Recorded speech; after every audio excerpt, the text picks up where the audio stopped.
Hi friends, అందరూ ఎలా ఉన్నారు? బాగున్నారా? మేమైతే చాలా చాలా బాగున్నాం. ఈరోజు బ్యాచిలర్ స్టైల్ బీరకాయ కర్రీ ఎలా చేసుకోవాలో చూద్దాం. స్టవ్ వెలిగించుకొని ప్యాన్ పెట్టుకొని దాంట్లోకి 3 టేబుల్ స్పూన్ల ఆయిల్ వేసుకోవాలి.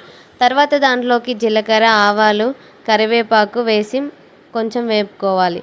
తర్వాత దాంట్లోకి ఆనియన్స్ యాడ్ చేసి ఆనియన్స్ని గోల్డెన్ కలర్ వచ్చేంత వరకు వేగనివ్వాలి.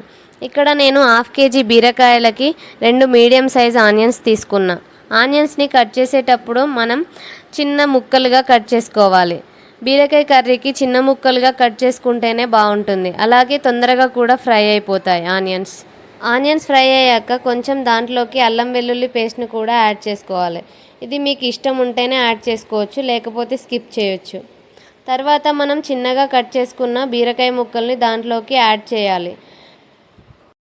బీరకాయ ముక్కలు వేసాక అవి తొందరగా ఫ్రై అవ్వడానికి కొంచెం సాల్ట్ యాడ్ చేస్తే బీరకాయ ముక్కలు ఈజీగా ఫ్రై అయిపోతాయి. మూత పెట్టుకొని ఒక 5 మినిట్స్ వేయించుకోవాలి.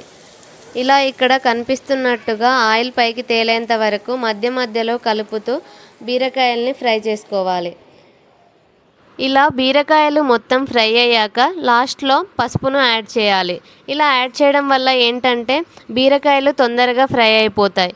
ఎందుకంటే అడుగున మాడకుండా ఉంటుంది. పసుపు వేస్తే తొందరగా అంటుకుంటుంది గిన్నెకి.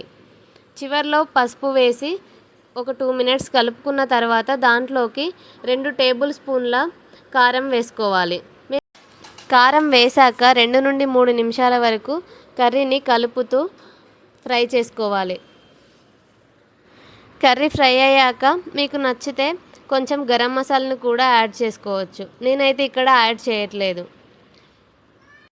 చివరగా సన్నగా తరిగిన కొత్తిమీరను యాడ్ చేసి స్టవ్ ఆఫ్ చేసుకుంటే ఎంతో టేస్టీగా ఉండే బీరకాయ ఫ్రై రెడీ అయిపోతుంది.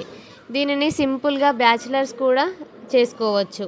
వీడియో నచ్చితే లైక్ చేయండి, అలాగే సబ్స్క్రైబ్ కూడా చేయండి. Bye friends.